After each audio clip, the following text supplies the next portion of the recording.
Welcome to another Down the Rabbit Hole video. I'm going to do another Star Frontiers video, and this one is about what I consider to be the Star Frontiers movie. This is from, do you remember in the last Star Frontiers video, I talked about my aliens that I created and how for the first one I was kind of like, all right, it better not be too weird because I'm sort of starting out here. What's a creature from something that I really enjoy that I could maybe base an alien from? And I actually took the various mice and rats from The Secret of NIMH and I turned them into a race for my Star Frontiers campaign. Ironically, Don Bluth, the guy who made Secret of NIMH, in the year 2000 did Titan AE. And this movie is basically the Star Frontiers movie. This is I'm going to go into a little bit about the movie, not really spoil tons, but I wanted to talk about it because I remember seeing it in the theater and just thinking to myself, this is exactly like Star Frontiers. And ironically, one of my players went to see the show and he was like, hey Kev, have you seen Titan AE? That's basically your Star Frontiers campaign. I was like, I know, right? Now, this is actually tied in with a fellow Vancouver YouTuber channel, Moving Pictures. They have a regular spot that they do called Ali Hasn't. Doug on there, he and Ali got married recently. Congratulations to you two. And he's been doing this like, what are the references that I understand that Ali hasn't, etc., etc., hence the name of the show. And one of the episodes they did was on The Secret of NIMH.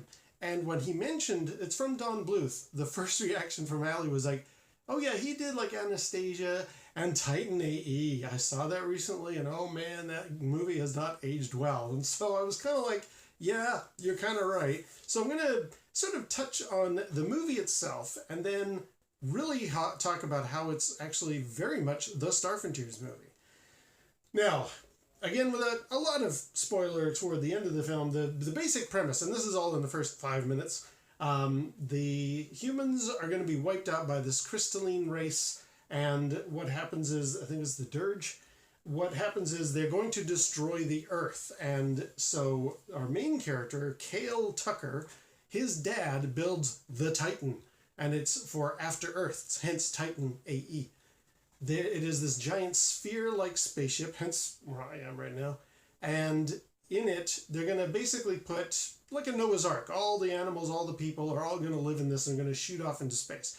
But the Dirge, they stop that from happening, and they destroy the Earth, and all of humanity, basically all of humanity, is wiped out, except for our main character, Cale. Now, that's all in the first 5 minutes. It's kind of like, all right, you're the last of the humans. Essentially, he does run into one or two others, but now he's living in this other kind of like a trucker job, and he's just trying to make ends meet, and he's surrounded by a bunch of aliens who give him a hard time because he's a human, and they're like a useless, dead race.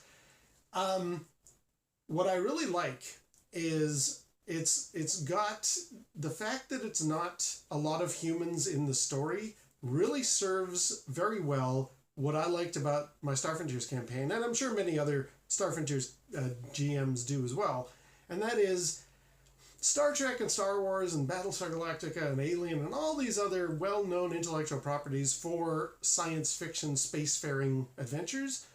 They will have a couple of aliens represented. They'll have Spock or Chewbacca or whatever, but it's not like they're a big chunk of the population you run into. The only show I think that really did a good balance of populating a lot of aliens and a lot of humans, I thought was Babylon 5. I think they did a good job of like, okay, here are a bunch of humans, but there's just as many aliens, some of which look very different. And that to me was what Star Frontiers was kind of all about. It's like, you want a variety, you know, kind of like in Dungeons and Dragons. It's not all humans all the time. There's dwarves, there's elves, you know, go to any sort of crossroads pub, there's going to be a wide variety of different aliens, or sorry, different people in D&D terms. Star Frontiers, I always made it a very equal balance of humans, Usarians, my Pickwicks, the rodents from Secret of NIMH, and Vrusks. There's a whole bunch of different aliens all mingling together and working together and doing their stuff. Same with Titan AE because you don't have too many humans. Now, in the intro of the film, Cale runs into Joseph Corzo, who's a sort of a freighter captain pirate kind of a guy, another fellow human being. And Corso's trying to convince him, hey man, we gotta get together and see if we can do what we can to restore the human species. And again, I'm not going to give in too many spoilers, but there's some really good sequences where Corso takes Cale and they're escaping the dirge and they're trying to get back to his ship. And when he gets on board, Corso has a wide variety of different types of crew members, much like a typical Starfrontier ship does. Now, I'm just going to pull up some names here. Yes, Preed is this sort of almost Ysarian looking kind of guy, voiced by Nathan Lane. You've got Goon, who looks a heck of a lot like a Dralosite. Now, he's a little more scientific and he's sort of their engineering guy, so the personality isn't quite in line with Starfrontiers, but my goodness, he looks a lot like him. And Stith is the other one. Now, Stith is this warrior race, voiced by Janine Garofalo. Awesome character, really shoots from the hip and doesn't take any crap from anybody. And my players were all like, my God, so you got a Ysarian, a Dralosite, and a Humma all together on this adventuresome ship as Cale is whisked away by Corso to try and find his father and the background and all that kind of stuff. And it's great.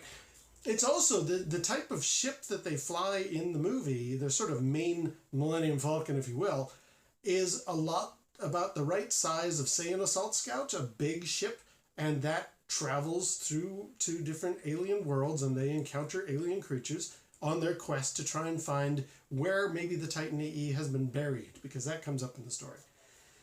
It's really, really a good show. Now, as Ali says in the video for Moving Pictures, yeah, the music is of its era. It's a 2000s film, both from kind of the post-grunge music that's being played in it, and a lot of the hairstyles of the characters. Now, these are cartoon characters, so you can kind of let a lot of it slide, but by today's standard, it does have a certain dated look.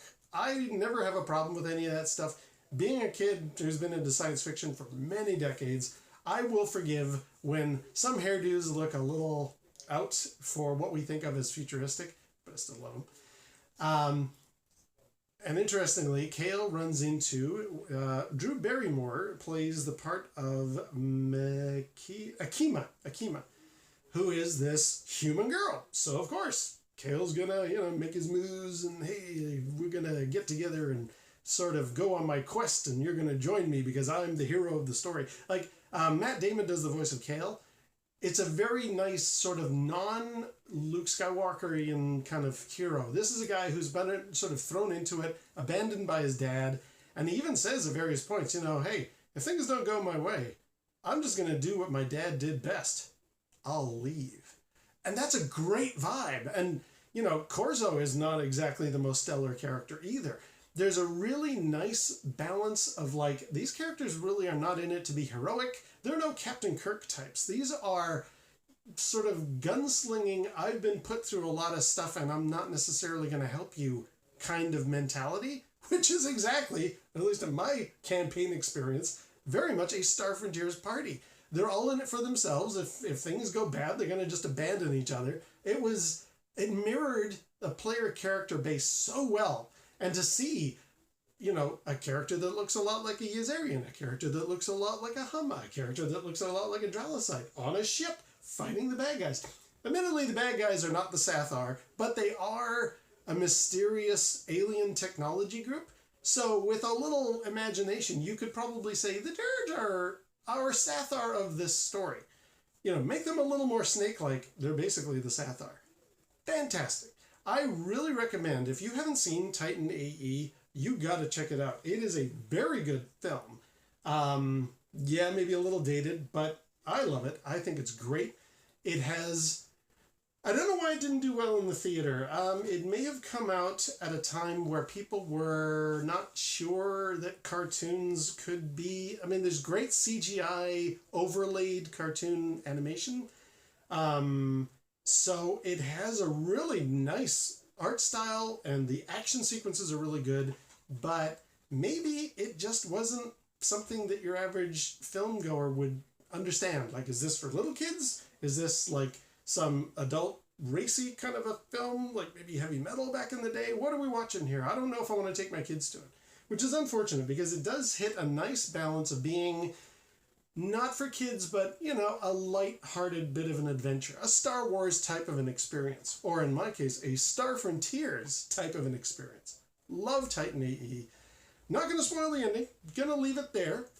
If you get a chance, definitely check it out because it is very close. And I just think it was so ironic that one of my players just turned to me, called me up on the phone and said, have you seen this film? It is basically Star Frontiers, the movie. I know, right? So I think you should check it out too. I'll leave it there, and until next time, we'll see you down the rabbit hole.